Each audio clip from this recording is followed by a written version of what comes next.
सो दोस्तों, आज हम पढ़ रहे हैं इकोनॉमिक्स मूवी फेटमैन से। और हमारा पहला चैप्टर है इसमें अर्थव्यवस्था का मूल। सबसे पहले अर्थशास्त्र को पढ़ेंगे। अर्थशास्त्र क्या होता है? लोग, व्यवसाय और सरकार। लोग, व्यवसाय और सरकार वस्तु और सेवा के उत्पादन, वितरण और उपभोग के सीमित संसाधन का उपयोग कैसे करते हैं, इसका अध्ययन है। ठीक है। और अर्थव्यवस्था को व्यापक रूप से दो भागों में विभाजित किया गया है। पहला है समष्टि और दूसरा है व्यष्टि, यानी कि मैक्रो इकोनॉमिक्स और माइक्रो इकोनॉमिक्स। ठीक है।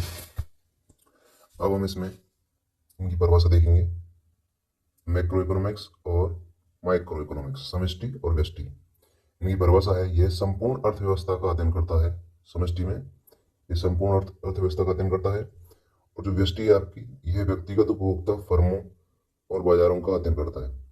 ठीक है। अब आते हैं केंद्रित क्षेत्र के ऊपर।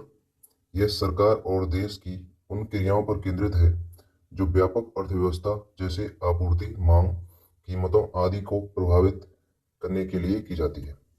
ठीक है। यह व्यक्तियों या व्यवसायों की क्रिया पर केंद्रित होती है। कौन सी? व्यष्टि, यानी कि माइक्रो।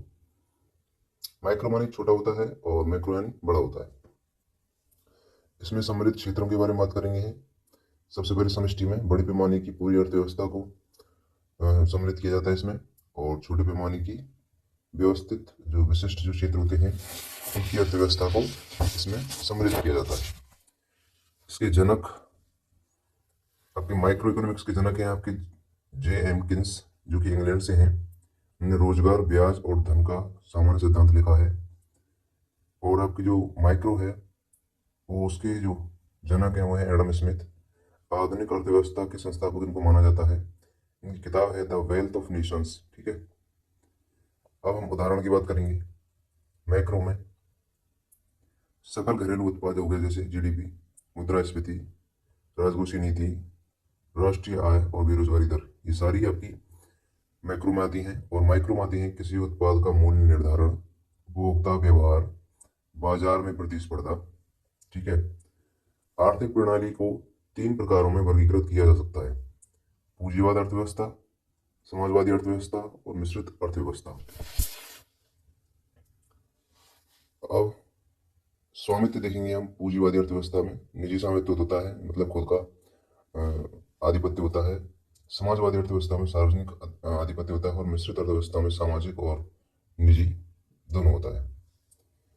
यानी कि सार्वजनिक यानी प्राइवेट, नहीं, निजी यानी प्राइवेट और सार्वजनिक यानी सरकारी। सरकारी और प्राइवेट मिला के मिश्रित अर्थव्यवस्था बनाते हैं। ठीक है। इनका आर्थिक उद्देश्य होता है, पूंजीवादी अर्थव्यवस्था का लाभ होता है। समाजवादी अर्थव्यवस्था का जो आर्थिक उद्देश्य होता है वो समाज कल्याण होता है।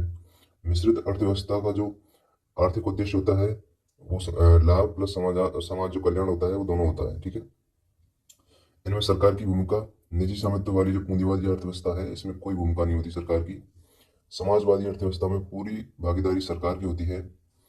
और सरकार की भूमिका मिश्रित अर्थव्यवस्था में सीमित रूप से होती है। आय का वितरण पूंजीवादी अर्थव्यवस्था में असमान होता है, समाजवादी अर्थव्यवस्था में समान होता है, मिश्रित अर्थव्यवस्था में असमान किंतु कम होता है। क्या? आय का वितरण। आश्रित जो आर्थिक जो स्वतंत्रता है, वो पूंजीवादी जो अर्थव्यवस्था है उसमें पूरी स्वतंत्रता रहती है। समाजवादी अर्थव्यवस्था में स्वतंत्रता की कमी रहती है। मिश्रित अर्थव्यवस्था में सीमित स्वतंत्रता देखी जाती है। उदाहरण के लिए पूंजीवादी अर्थव्यवस्था कहाँ पर है? यूएसए में है। समाजवादी अर्थव्यवस्था यूएसएसआर और उत्तर कोरिया में है। और मिश्रित अर्थव्यवस्था भारत में है। ठीक है। अब हम पढ़ेंगे लाइसेंस राज और एलपीजी सुधार 1991। लाइसेंस राज, जिसे परमिट राज भी कहा जाता था, 1990 से पहले, 1991 से पहले भारत में एक प्रणाली थी जहां व्यवसायों को शुरू और चलाने के लिए कई सरकारी अनुमतियां प्राप्त करनी पड़ती थी। ठीक है। उस समय सरकार उद्योगों, आयात और व्यापार को नियंत्रित करती थी, जिससे देश की वृद्धि धीमी हो जाती थी और आर्थिक संकट उत्पन्न होता था। भारत को भुगतान संतुलन, बीओपी संकट का सामना करना पड़ा और विदेशी मुद्रा भंडार बहुत कम हो गया था। इस समाधान के लिए 1951 में एलपीजी सुधार, यानी कि एल यानी लिबरलाइजेशन, यानी कि उदारीकरण पी यानी प्राइवेटाइजेशन यानी कि निजीकरण, जी यानी ग्लोबलाइजेशन वैश्वीकरण किए गए, जिसका नेतृत्व प्रधानमंत्री पीवी नरसिम्हा राव और वित्त मंत्री डॉक्टर मनमोहन सिंह ने किया। इस सुधार ने व्यवसाय करना आसान बना दिया और भारतीय अर्थव्यवस्था को दुनिया के लिए खोल दिया। ठीक है। प्रतिस्पर्धी वस्तुएं, इसका तात्पर्य एक उपभोक्ता द्वारा किए जाने वाले ऐसे उपभोग से है जो अन्य उपभोक्ताओं द्वारा एक साथ उपभोग किए जाने को रोकता है। ठीक है। सार्वजनिक वस्तुओं और निजी वस्तुओं के बीच अंतर क्या है, ये हम देखेंगे। निजी वस्तुएं ये प्रतिद्वंद्विता का गुण रखती हैं, केवल सीमित व्यक्तियों को संतुष्टि प्रदान करती हैं। ये गैर प्रतिद्वंद्विता का गुण रखती हैं, सभी को संतुष्टि प्रदान करती हैं। सार्वजनिक वस्तुएं, निजी वस्तुएं ये बहिष्करणीयता का गुण रखती हैं, जैसे कोई व्यक्ति किसी को कार में बैठने से रोकता है। और सार्वजनिक वस्तुएं ये गैर बहिष्करणीयता का गुण रखती हैं। उदाहरण कोई भी है, जैसे व्यक्ति सार्वजनिक पुल का उपयोग कर सकता है। निजी वस्तुओं में ये सामान्यतः निजी क्षेत्र द्वारा प्रदान की जाती है, एक निजी कार कंपनी द्वारा निर्मित वस्तुएं, और इन्हें सामान्यतः सरकार द्वारा प्रदान किया जाता है, सरकार द्वारा सार्वजनिक प्रावधान। इसके पास सकारात्मक सीमांत लागत होती है, इसकी सीमांत लागत शून्य होती है। ठीक। सार्वजनिक वस्तुएं मुफ्तखोरी की समस्या से जुड़ी होती हैं, बोले तो मुफ्त का चंदन घिस मेरे नंदन। ठीक है। अर्थव्यवस्था के प्रकार और अर्थव्यवस्था के प्रकार में देख लिए। अब हम देखेंगे अर्थव्यवस्था के क्षेत्र। अर्थव्यवस्था के 3 क्षेत्र हैं, प्राथमिक क्षेत्र, द्वितीय क्षेत्र और तृतीय क्षेत्र। प्राथमिक क्षेत्र यह क्षेत्र सीधे पर्यावरण पर निर्भर रहते हैं। प्राथमिक क्षेत्र जैसे आपका कृषि हो गया, ठीक है, मछली पालन हो गया, शिकार हो गया, वानिकी हो गया, खनन हो गया, ये सारे आपके प्राथमिक क्षेत्र में आते हैं। इस क्षेत्र के अंतर्गत गतिविधियों को रेड कॉलर नौकरियों के नाम से भी जाना जाता है। कृषि क्षेत्र को भारतीय अर्थव्यवस्था की रीढ़ माना जाता है, क्योंकि इसमें सबसे ज्यादा लोग काम करते हैं और इसका सबसे कम योगदान भारत की जीडीपी में रहता है। द्वितीय क्षेत्र, इसे विनिर्माण क्षेत्र भी कहा जाता है। यह प्राकृतिक संसाधनों को कच्चे माल से मूल्यवान उत्पादों में बदलकर उनकी कीमत बढ़ाता है। उदाहरण विनिर्माण हो गया, प्रसंस्करण हो गया, भवन निर्माण हो गया, बिजली हो गया। यानी कि जो भी हमें प्राथमिक क्षेत्र से प्राप्त होता है कच्चा माल, उसको हम जैसे जो कृषि है उससे हमें गेहूं प्राप्त होता है, गेहूं को हम मशीनों से ब्रेड में कन्वर्ट कर देते हैं। ठीक है। तो ये आपका द्वितीय क्षेत्र में आता है। द्वितीय क्षेत्र को देश की रीढ़ माना जाता है, क्योंकि यह देश के औद्योगिकरण में मदद करता है। जैसे चीन। ब्लू कॉलर नौकरियां भारत में अभी ठीक से विकसित नहीं हुई हैं, हमने सीधे तृतीय क्षेत्र में छलांग लगाई है। ब्लू कॉलर नौकरियां शारीरिक कार्य और व्यवहारिक कौशल का उपयोग करती हैं। ये नौकरियां अक्सर निर्माण, विनिर्माण और रखरखाव जैसे क्षेत्रों में होती हैं।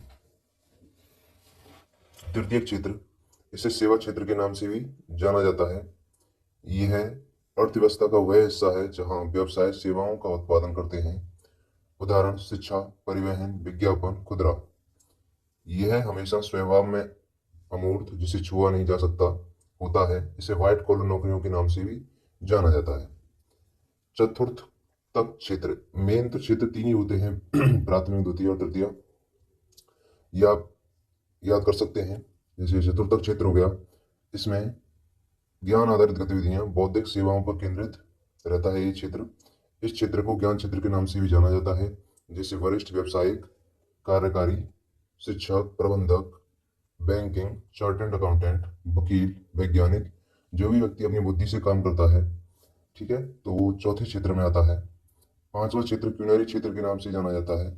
इसमें उच्च स्तरीय ज्ञान आधारित गतिविधियां शामिल होती हैं, जिनके लिए और उन्नत कौशल विशेषज्ञ की आवश्यकता होती है। सभी निर्णय लेने वाली गतिविधियां इसमें शामिल होती हैं।